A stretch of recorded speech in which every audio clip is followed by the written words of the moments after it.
Il est 7h12. Le permis de conduire à vie est remis en cause par l'Union européenne. Parce qu'il y a une eurodéputée écologiste, Karima Delli, une Française, qui veut le soumettre à une visite médicale obligatoire tous les 15 ans.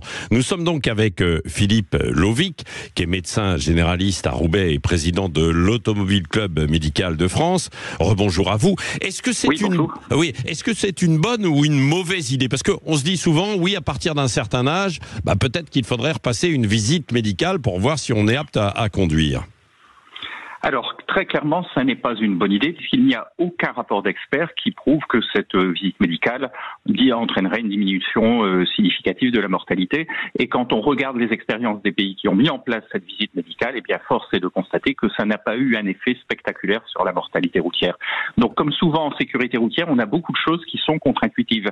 Ce qui ne veut pas dire qu'il faut garder un permis à vie, parce que effectivement, il faut, à chaque fois que l'on prend le volant, quel que soit son âge, se remettre en question en disant: est-ce que je suis parfaitement capable de conduire? Est-ce que je n'ai pas picolé? Est-ce que je n'ai pas pris de médicaments? Est-ce que j'ai suffisamment dormi? Donc il faut avoir cette évaluation en permanence, et parler de permis à vie, non, ça n'a pas de sens. Et quand certaines pathologies arrivent, oui, il faut prendre la décision, mais souvent les gens prennent la décision eux-mêmes d'arrêter de conduire quand ils ont des problèmes. C'est ça. Bon, donc ce n'est pas, et statistiquement, il n'y a pas des chiffres qui montrent que les personnes âgées peuvent être plus dangereuses à partir d'un certain âge, donc sur les routes? Alors, il y a effectivement une petite inflexion de la mortalité routière à partir de 85 ans, mais qui n'est rien de comparable avec ce qui se passe avec les 18-25 ans, qui paient le plus lourd tribut à la mortalité routière. Donc faire une visite médicale, alors là, effectivement, on ne prévoit pas de la faire cibler sur les personnes âgées parce que ce serait trop stigmatisant, mais ça n'a vraiment pas de sens. Ce qui est important, c'est que chaque personne se pose la question de sa capacité de conduire et que les professionnels de santé posent la question de la conduite. Et en général, le conseil est suivi quand un professionnel de santé pose la question de la conduite. Le conseil est suivi dans l'immense majorité des cas.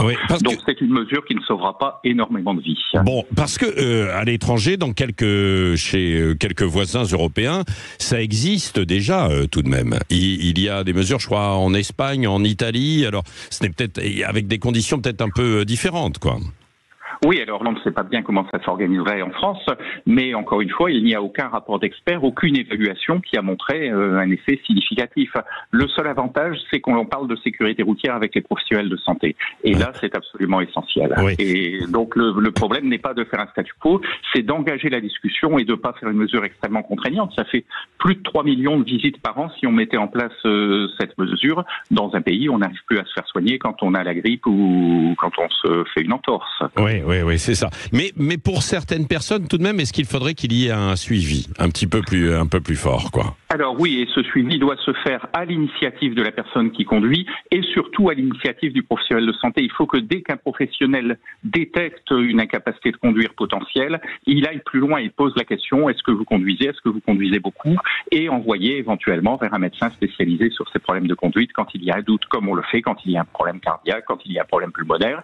Il y a en France des médecins qui connaissent parfaitement ce sujet et à qui on peut adresser le patient. Oui, c'est ça. Alors, c'est vrai qu'il y a des accidents qui mettent en cause aussi des personnes âgées, bien sûr, mais j'ai cru comprendre dans les statistiques que finalement, il y avait beaucoup de personnes âgées qui étaient en cause dans des accidents de la route, mais qu'elles étaient plutôt les victimes plutôt qu'à l'origine, en fait, des accidents. C'est ça. Tout à fait.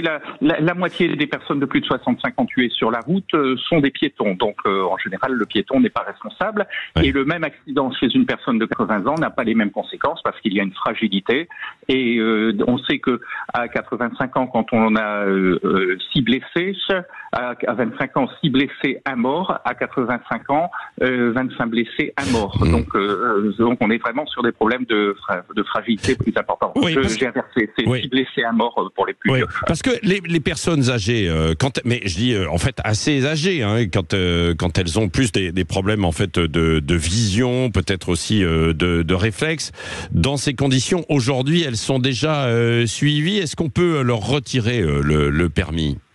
Oui, tout à fait. Un médecin agréé peut donner un avis défavorable au permis de conduire. Donc cette visite peut se faire à l'initiative du patient, à l'initiative d'un médecin traitant qui conseille à son patient de rencontrer un médecin agréé, ou à l'initiative de l'entourage qui peut dire j'ai un doute, il faudrait que tu rencontres quelqu'un. Et le médecin donne un avis sur la capacité à conduire avec un formulaire que la personne transmet ensuite. Oui, oui.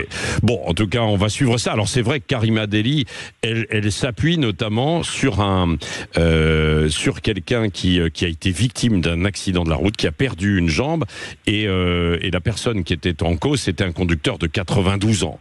Bon, alors évidemment, ça peut arriver, quoi, mais... Ah oui, ça peut arriver, et c'est un drame absolu. Ouais, mais de ce que j'en ai lu, cette personne dit que si on lui avait conseillé de ne plus conduire, elle l'aurait fait. Donc c'est que le problème n'a pas été abordé par ces professionnels de santé qui l'entouraient, ni par l'entourage. Oui, oui. Bon, en tout cas, ça remet le sujet sur le tapis. On verra évidemment la suite. Le vote a lieu demain au Parlement européen. On va continuer d'en parler, bien sûr, sur Sud Radio. Merci, Philippe Lovic, d'avoir été avec nous. Merci, bonne journée. Au revoir. Bonne journée, médecin généraliste à Roubaix et président de l'Automobile Club Médical de France, donc qui connaît parfaitement ce sujet.